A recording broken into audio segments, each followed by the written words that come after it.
안녕하세요, 가치남입니다. 8월 23일 월요일 국내 시장이 마감되었습니다. 이번 주가 또 8월 마지막 주더라고요. 이제 다음 주부터는 본격적인 가을에 접어드는데 날씨가 많이 선선해진 만큼 시장도 더욱 힘을 낼 수 있는 그런 시점이 되었으면 좋겠습니다. 자, 일단 코스피는 1% 가까운 상승이 나왔고 코스닥은 2.6%의 상승이 나왔습니다. 그래도 코스닥은 그런대로 마무리가 되었는데 코스피는 조금 아쉬운 것 같아요. 그래도 어쨌든 간에 상승의 점수를 부여해보고 시가총액 상위 종목들을 살펴볼게요. 자, 먼저 코스피의 시가총액 상위 종목들을 살펴보면 오늘은 대부분 지수의 흐름이 좋았기 때문에 하락 종목이 더욱 눈에 들어오는 것 같아요.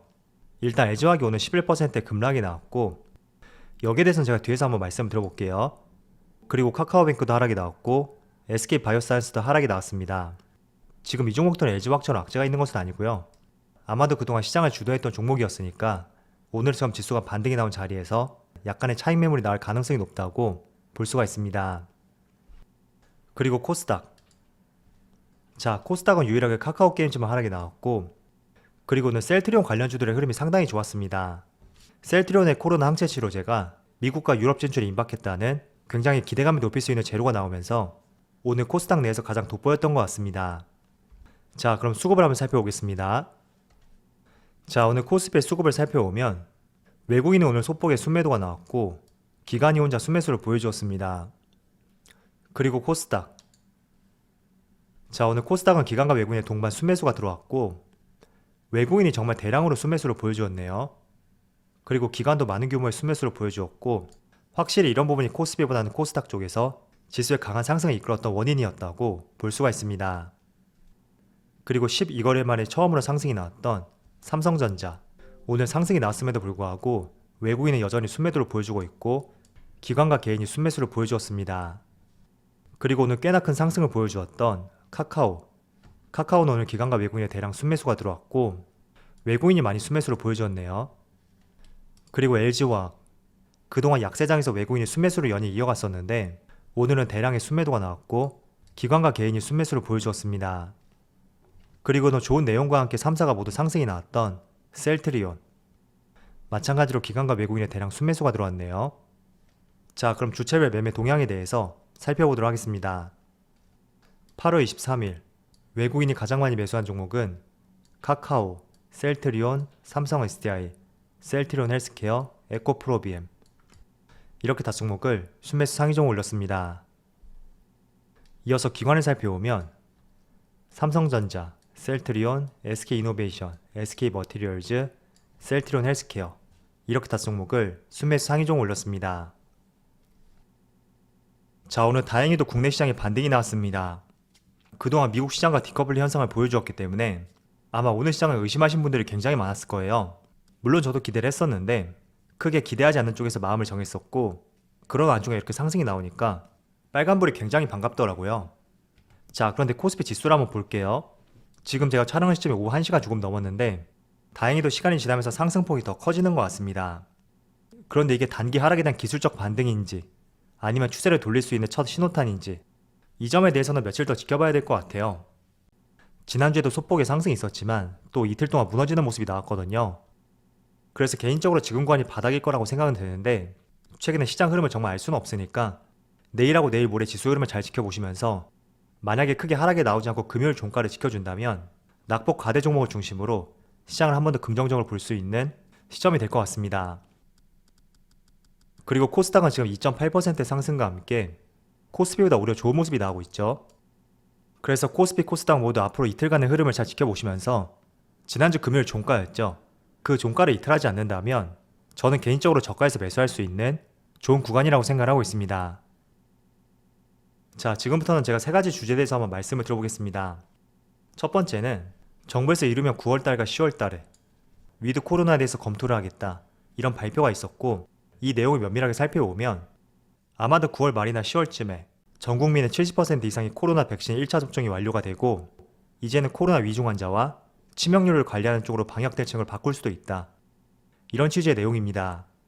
자, 그렇다는 것은 어쨌든 백신 접종률이 올라와야 되는데 그런데 최근에 다시 한번 백신의 속도가 높아지고 있고 또 긍정적으로 생각해 볼 수 있는 이런 내용들을 살펴봤을 때 제가 주말에도 한번 말씀을 드렸듯이 내가 최소한 늦가을과 초겨울까지는 기다릴 수가 있다면 다시 한번 리오프닝 관련주들, 항공, 여행, 면세, 음식료 업종 등등 다양한 업종들을 기대해보는 것도 상당히 좋은 시점인 것 같습니다.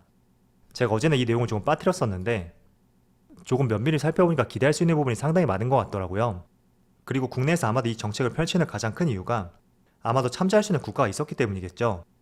바로 영국하고 싱가포르인데 이 두 개 국가는 이미 한 달 전부터 방역 정책을 전환시켰고 일상으로 돌아갔다고 볼 수가 있습니다. 자, 그래서 국내에서도 영국과 싱가포르의 확진자 수 추이를 보면서 이 정책의 방향성을 결정하지 않을까 이런 생각이 되더라고요.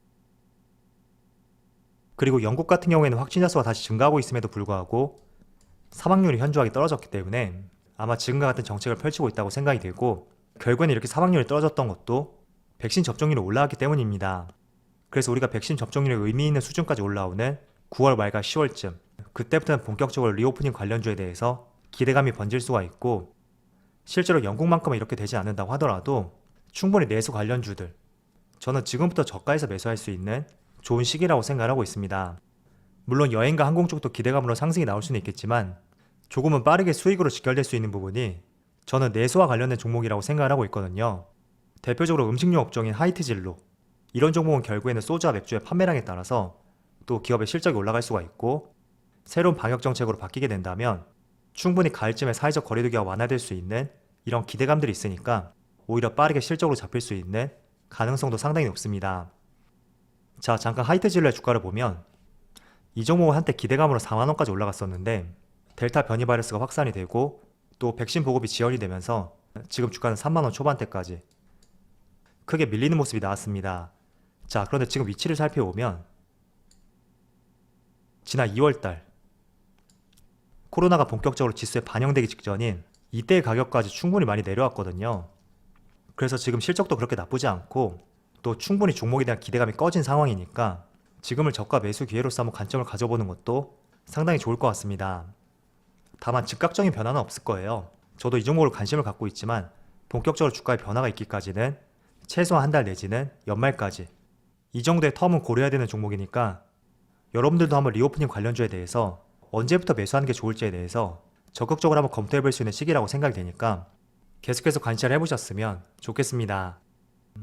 자, 오늘 LG화학이 9% 이상의 주가의 급락이 나오고 있는데 제가 주말에 LG화학이 수급을 보여드리면서 외국인들이 꾸준히 매수를 보여주고 있다고 말씀을 드렸습니다.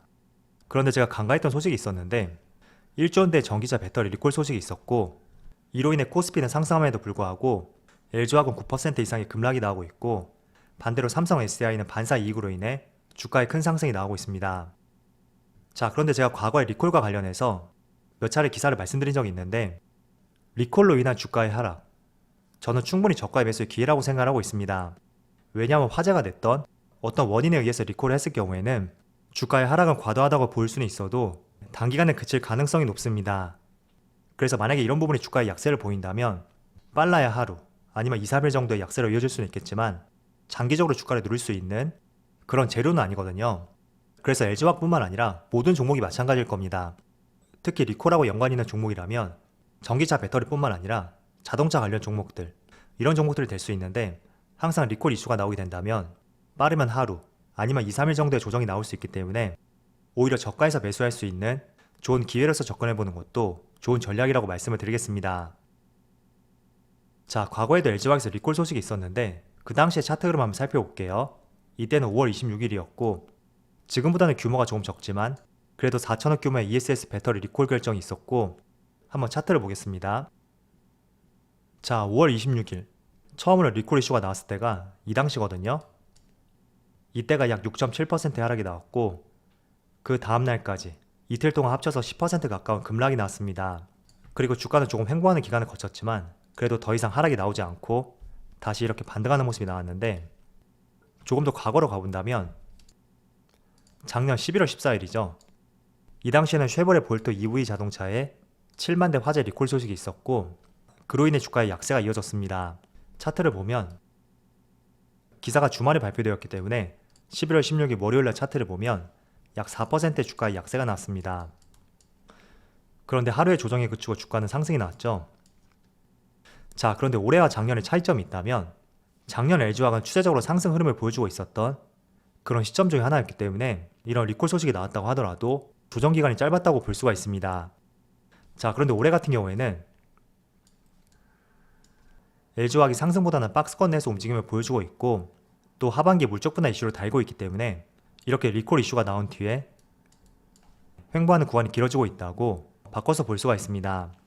그래서 아마 지금 구간도 작년 5월처럼 이런 모습이 나올 가능성이 높다고 생각이 되지만, 그렇지만 리콜 이슈라는 것은 그동안 단기 약세로 끝났던 경우가 상당히 많으니까 앞으로 추세적으로 약세로 연결이 될 것이다, 이런 관점보다는 단기적인 약세에 그칠 가능성이 높다, 이렇게 생각해 보시면서 한번 종목을 바라보셨으면 좋겠습니다.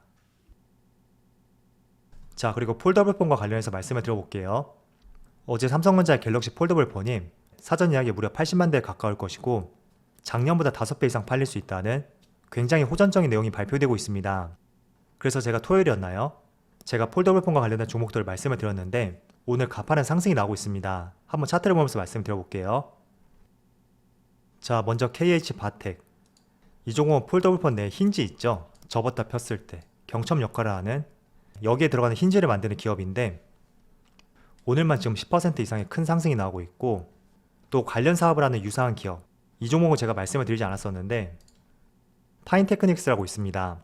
이 종목도 KH바텍과 유사한 종목인데 오히려 주가는 조금 더 좋은 모습이 나오고 있네요.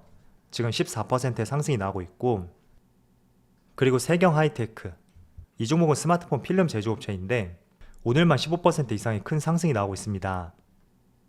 그리고 또 한 종목을 말씀드렸죠. BH. 해당 종목은 OLED 패널에 사용되는 PCB를 생산하는 부품 기업입니다. 물론 갤럭시뿐만 아니라 아이폰까지 납품을 하고 있는 기업 중에 하나인데, 자, 오늘 이렇게 갤럭시 폴더블폰에 큰 상승이 나왔던 원인 중에 하나가 바로 사전 판매량이 심상치 않다, 또 작년보다 5배 이상의 판매량에 기대가 된다, 굉장히 시장을 뜨겁게 달굴 수 있는 이런 재료들이 많이 나오고 있습니다. 자, 그래서 오늘 큰 상승이 나왔기 때문에 솔직히 바로 접근하는 것은 조금 부담스럽습니다.